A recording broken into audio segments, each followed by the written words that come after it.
এইটুকু চাল দিচ্ছ কেন আজকে হাঁড়িতে? আমরা বাড়িতে এতজন মানুষ। ও, তুমি জানো না নাকি বৌমা, এই বাড়িতে এইরকমই হয়। এই রকম হয় মানে?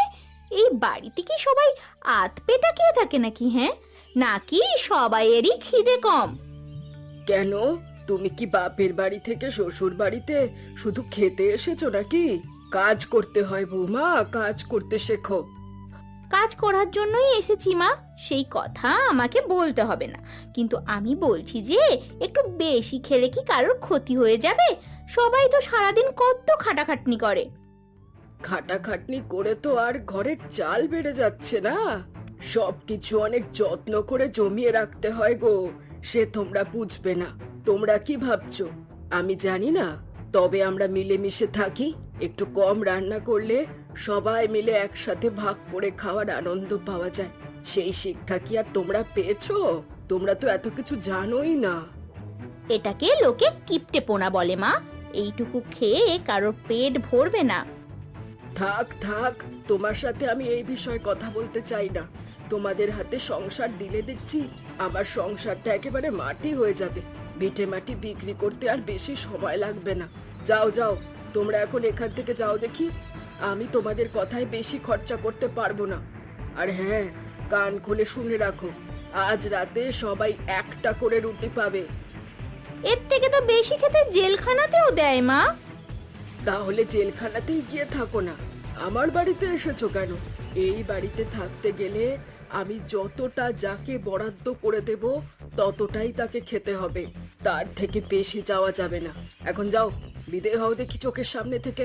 বেশি পাকা পাকা কথা বলো না, আমার একদম পছন্দ নয়।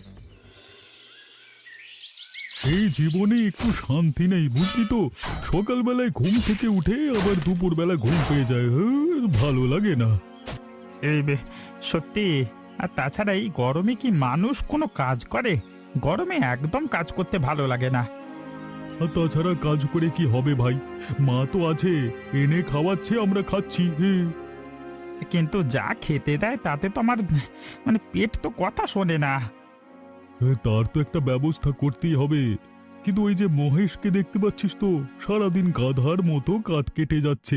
আবার আমাদের দেখবি জ্ঞান দেবে যে আমরা কোনো কাজ না করে বসে আছি। বেটা, ওর টাকাতে আমরা যে পায়ের উপর পা তুলে সকালে দুপুরে ঘুম দিয়ে ভুঁড়ি বানাচ্ছি, সেটা তো বুঝতে পারছে না। এই জন্যই বলে কলুর বলদ। বুদ্ধি নেই, শুধু কাঁধে বোঝা নিয়ে ঘুরে বেড়ায়। এই কাঠগুলো কেটে নিয়ে আবার কত দূরে সেই শহরে বিক্রি করতে যাবে আজকে বিকালেই, আর তারপর কালকে এত কষ্ট করে রোজগার করা সব টাকা এনে মায়ের হাতে তুলে দেবে। আর সেই টাকা নিয়ে মা পিঁপড়ের পেছন টিপে সবাইকে এক মুঠো করে ভাত আর একটি করে রুটি ভিক্ষে দেবে। এই তো জীবন, যত সব। ছাত্র, পেট যখন চলে যাচ্ছে অত ভেবে লাভ নেই।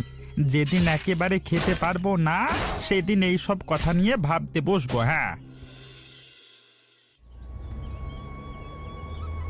বাবা গো বাবা, এখানে কি অন্ধের মতো মানুষ গাড়ি চালায় নাকি গো? হ্যাঁ, উফ, মরে গেলাম। আমার আমার সব কষ্ট করে কেটে আনা কাঠ ছড়িয়ে গেল গো। পায়ে ব্যথা করছে। উফ, একটু সাহায্য করো আমাকে। এবারে আমার কি হবে? এগুলো বিক্রি করে ঘরে টাকা না নিয়ে গেলে মা তো খুব কথা শোনাবে। বাবরে বাবরে, উফ। এ কি কি কি সর্বনাশ হলো আপনার! এদিকের মানুষজন দেখছি একেবারে দিন দিন স্বার্থপর হয়ে যাচ্ছে। এই জন্যই বলে বোধহয় শহরের মানুষ আর গ্রামের মানুষজন। আরে আপনারা দেখতে পাচ্ছেন না যে একটা মানুষ এরকম গাড়িতে ধাক্কা লেগে পড়ে গেছে? আর আপনারা কেমন, হ্যাঁ, নির্লজ্জের মতো নিজেদের কাজে চলে যাচ্ছেন, তাকে একটু সাহায্যও করছেন না। আরে উঠুন উঠুন, কি হয়েছে আপনার? কোথায় কষ্ট হচ্ছে? পায়ে ব্যথা করছে খুব। তাছাড়া আমার এত কষ্ট করে আমার সব কাঠগুলো তো নষ্ট হয়ে গেল। এবারে কি হবে? কিচ্ছু হবে না, কোনো চিন্তা নেই। আগে নিজের শরীরের চিন্তা করুন, তারপর অন্য চিন্তা করবেন। তবে এটাই ভাগ্য যে আপনার পা ভাঙেনি, অনেকটাই কেটে গেছে, তাই এরকম ভাবে রক্ত বেরোচ্ছে আর আপনার যন্ত্রণাও হচ্ছে। দাঁড়ান, আমি ডাক্তার ডেকে আনছি। একদম নড়বেন না এখান থেকে। শুনুন, ধন্যবাদ আপনাকে।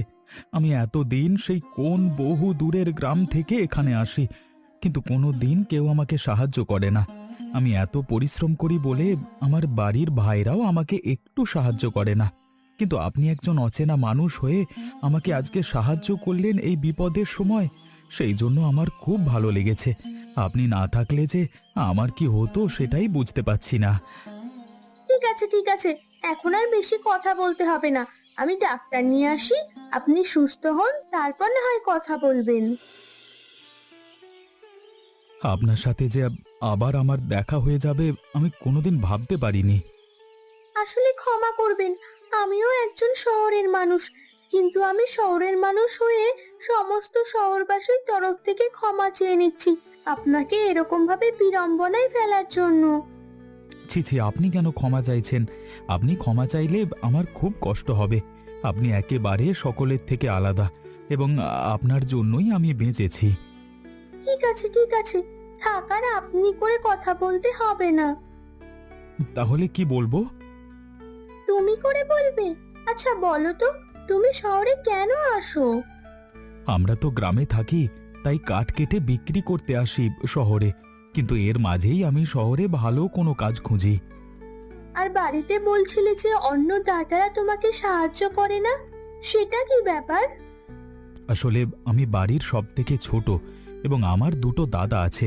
তারা দুজনেই খুব অলস, আর মা খুব কিপটে। তাই সংসার চালানোর সমস্ত দায় এখন আমার উপরে, এবং আমি একাই এত কষ্ট করে সংসার চালাই, তারপরেও আমাকে অনেক লাঞ্ছনা সহ্য করতে হয়। তোমার কষ্ট দেখে আমার খুব কষ্ট হচ্ছে মহেশ। সত্যি, আমরা শহরে থেকে বুঝতে পারি না যে মানুষ কত কষ্ট করে বাঁচে। আচ্ছা, একটা কথা জিজ্ঞেস করব? হ্যাঁ, জিজ্ঞেস করো। আমি কি তোমাকে কোনো রকম সাহায্য করতে পারি? তুমি কিন্তু সেটাকে কোনো রকম আমার দান বলে ভেবো না। না গো, তুমি আর আমাকে সাহায্য করো না।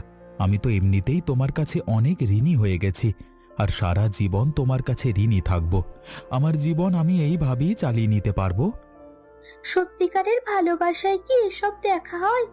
আমি সত্যিই তোমাকে ভালোবাসি, আমার কথা বিশ্বাস করো। কিন্তু আমার মতো একজন সামান্য মানুষকে কিভাবে এই শহরের সমস্ত স্বার্থপর মানুষদের থেকে তোমাকে আলাদা করে জানতে পেরে আমিও তোমাকে ভালোবেসে ফেলেছিলাম, কিন্তু ভয়ে বলতে পারিনি, কারণ তুমি শহরের মানুষ আর আমি একজন গ্রামের সামান্য মানুষ।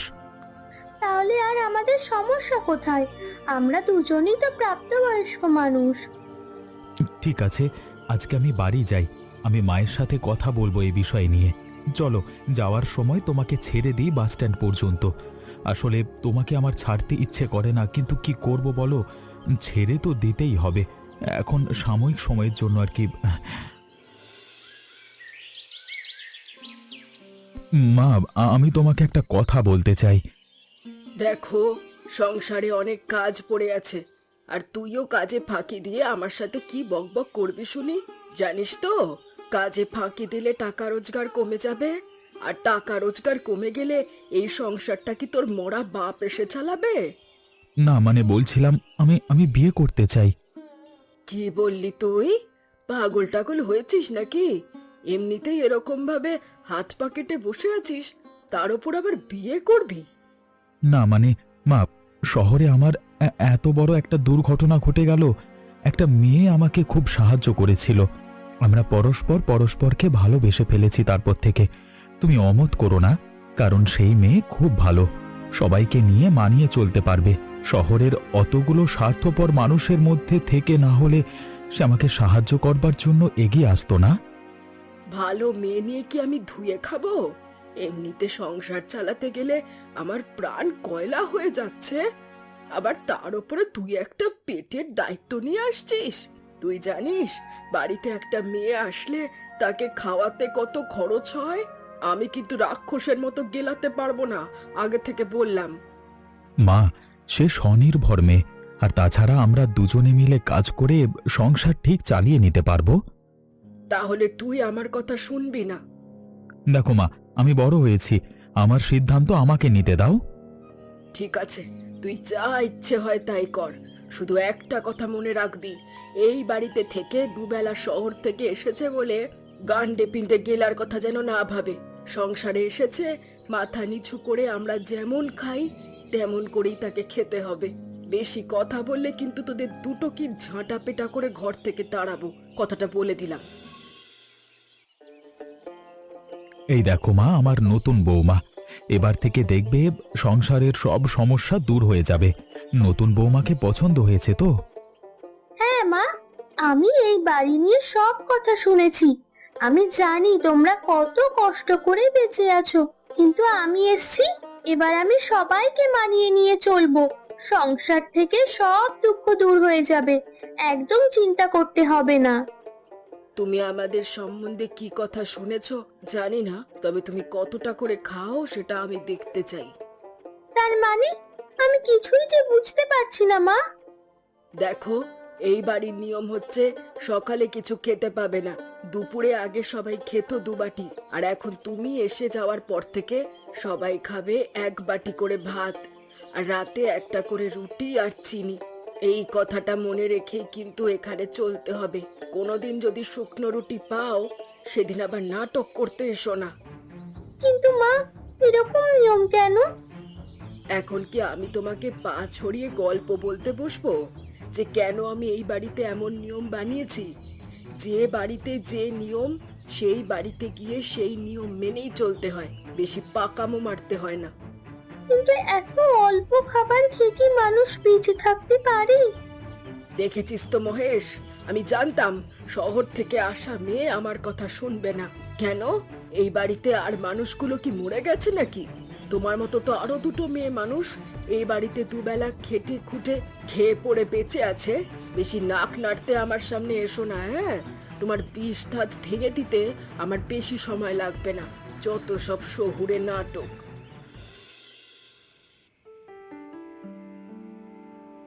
তোমাকে একটা কথা বলবো রাধিকা। হ্যাঁ বলো না দিদি। তোমাকে দেখেই বুঝেছি তুমি খুব ভালো মেয়ে, কিন্তু মরতে তুমি এই বাড়িতে বউ হয়ে এলে কেন? তুমি শহরের মেয়ে, কত ভালো বাড়ির বউ হয়ে যেতে পারতে। এই বাড়িতে তো সারাদিন শুধু কষ্ট আর অপমান সহ্য করতে হবে তোমাকে। আসলে আমি আমার মানুষটাকে দেখে এসেছিলাম। সেই সব দেখে তো আমরাও এসেছিলাম, কিন্তু এখন দেখছি আমাদের মানুষ দুটো কুড়ে, আর শাশুড়ি হচ্ছে এক নম্বরের হাড় বজ্জাত কিপটে। দেখলে তো তোমাকে কি রকম ভাবে কথা শোনালো। আচ্ছা, তোমাদের কষ্ট হয় না এইভাবে চলতে? ও দিদি, তুমি কেন কথা বলছো না? কি আর কথা বলবো রাধিকা, এই সব কষ্ট দুঃখ সহ্য করতে করতে আমি একেবারে জমে পাথর হয়ে গেছি। কিন্তু তাই বললে তো আর হবে না বলো, আমাদের তো একটা বিহিত করতেই হবে। সারা দিন খাটাখাটুনি, তার উপর আবার ওইটুকু খাবার। আমরা ভেতরে ভেতরে দুর্বল হয়ে পড়ছি, সেটা কেউই বুঝতে চাইছে না এই বাড়িতে। এই রকম ভাবে কিছুদিন চললে তো আমরা অসুস্থ হয়ে পড়বো। আমার মাথায় একটা বুদ্ধি আছে। কি বুদ্ধি বলো? আমি জানতাম তুমি বুদ্ধিমান মেয়ে, কিছু তো একটা রাস্তা বার করবেই। আমি রাতে জিন সেজে ভয় দেখাবো। বাহ বাহ বাহ বাহ বাহ বাহ, খুব মজা হবে। বুড়ির ভূতে খুব ভয়। কিন্তু বুড়ি মানুষকে কি এরকম ভাবে ভয় দেখানো উচিত হবে? তুমি চুপ করো তো দিদি। তোমরা যা দুঃখ কষ্ট সহ্য করার করেছো, ঠিক আছে, কিন্তু এই অযৌক্তিক আর অনৈতিক দুঃখ কষ্টে আমি এই সংসারকে ফেলে রাখতে পারবো না। আমি এখন এসে গেছি, আর আমরা 3 বোন মিলে এই বাড়ির নিয়ম বদলে তবেই ছাড়বো। ঠিক আছে, আমি রাজি। তাহলে কাল রাতেই করা যাবে। চলো এখন সবাই নিজের নিজের ঘরে চলে যাই, না হলে বুঝতে পেরে যাবে আমরা গোপনে কোনো পরিকল্পনা করছি। হ্যাঁ হ্যাঁ, চলো চলো চলো, এমনিতেও সারাক্ষণ আমাদের ওপর নজরদারি করছে।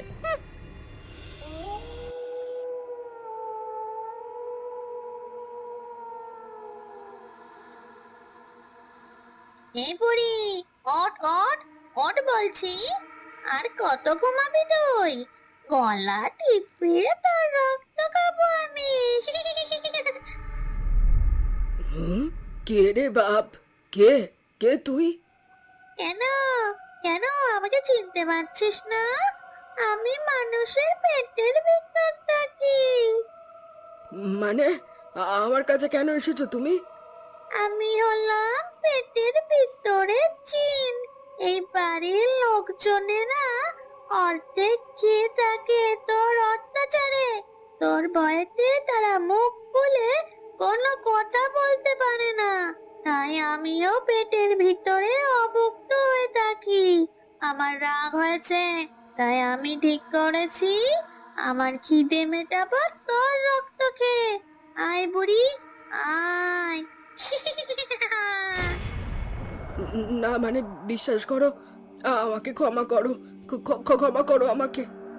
ক্ষমা করবো তোকে? কি বিশ্বাস করবো তোকে? তুই ইচ্ছে করে তোর বউদের অর্ধেক খাওয়াস। কিন্তু আমার ছেলেরা কুঁড়ে, আমার সংসারে পয়সা আসে না। তোর ছেলেদেরকে বোঝা যে টাকা রোজগার করতে, আর একজনের ঘাড়ে ভর করে সংসার না চালাতে। যদি বোঝাতে পারিস তাহলে বেঁচে যাবি, আর যদি বোঝাতে না পারিস তাহলে তোর মুন্ডুটাকে আমি ঠিক আছে, ঠিক আছে, দয়া করে চলে যাও তুমি।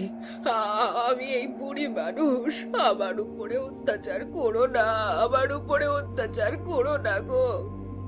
যাওয়ার সময় বলে যাচ্ছি, ভাত রুটি তরকারি যার যেমন দরকার কাল থেকে যদি তেমন ভাবে না খাস তাহলে কাল রাতেই তোর শেষ রাত হবে। কেউ বাঁচাতে পারবে না তোকে, কথাটা মনে রাখিস।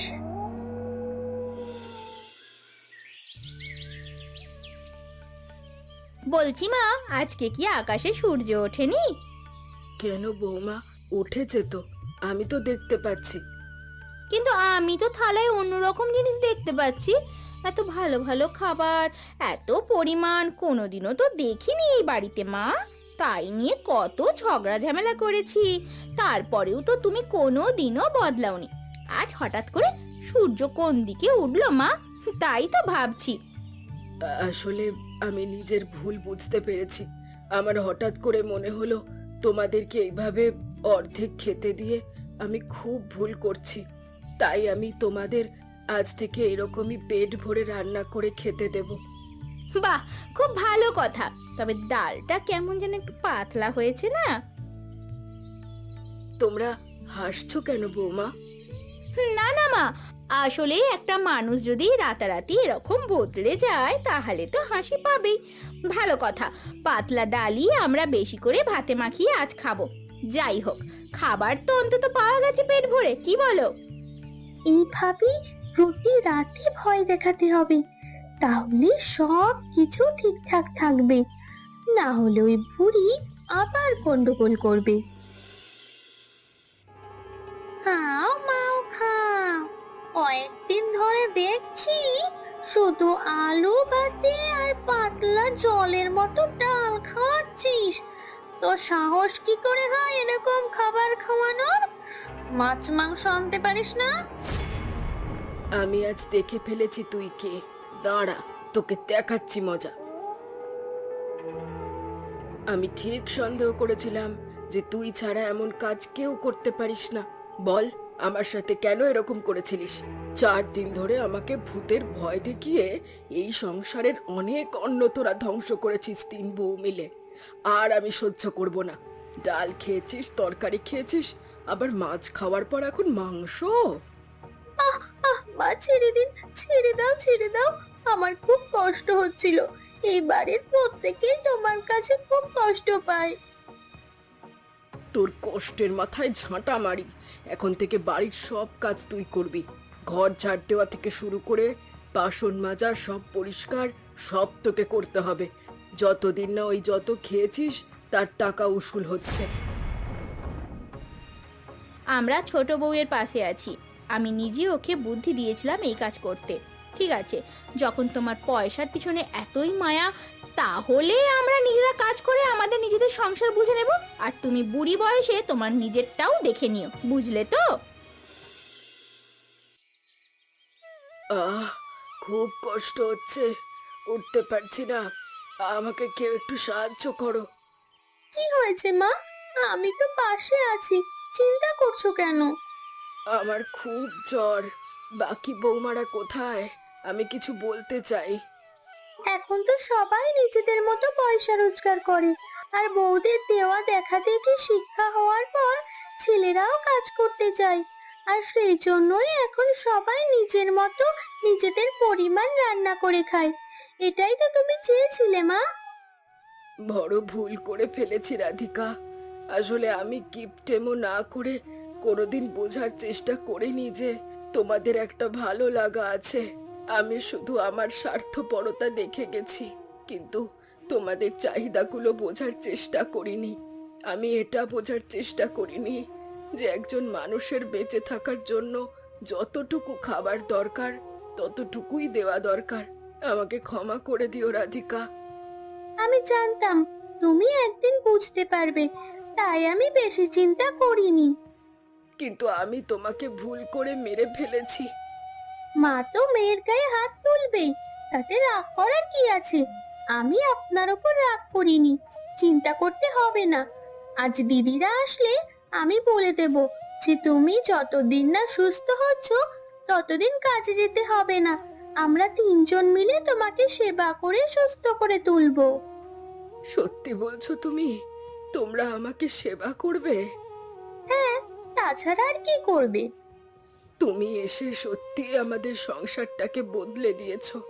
তুমি যেমন স্বনির্ভর, তেমন বাকি দুই বৌমা স্বনির্ভর হয়ে নিজের যোগ্যতা অনুযায়ী কাজ করছে। কিন্তু আমার সব থেকে বড় কথা, মহেশ ছাড়া বাকি দুজন ছেলে সারাক্ষণ শুধু ঘরে বসে থাকতো। তারাও এখন কাজ খুঁজে নিয়ে কাজে যাচ্ছে। আর আমাদের বাড়িটাকে কেউ কিপ্টে আর কুড়েদের বাড়ি বলবে না। এখন বড় ইচ্ছে করছে আরো কয়েকটা দিন সুস্থ হয়ে তোমাদের সাথে মিলে মিশে একসাথে একটা গোটা পরিবার হয়ে বেঁচে থাকার আনন্দ নিতে। এই বুড়ো বয়সে আমাকে তোমরা শেখালে যে কিভাবে জীবনে বাঁচতে হয়। আচ্ছা, তোমরা বলতে পারবে যে আমার সাথে মহেশের প্রথম কিভাবে দেখা হয়েছিল? উত্তরটা কিন্তু তোমরা কমেন্ট করে জানিও। আর হ্যাঁ, আমাদের গল্পটা কেমন লাগলো অবশ্যই জানাতে ভুলবেন না, এবং বন্ধুদের সাথে শেয়ার করে ও সাবস্ক্রাইব করো।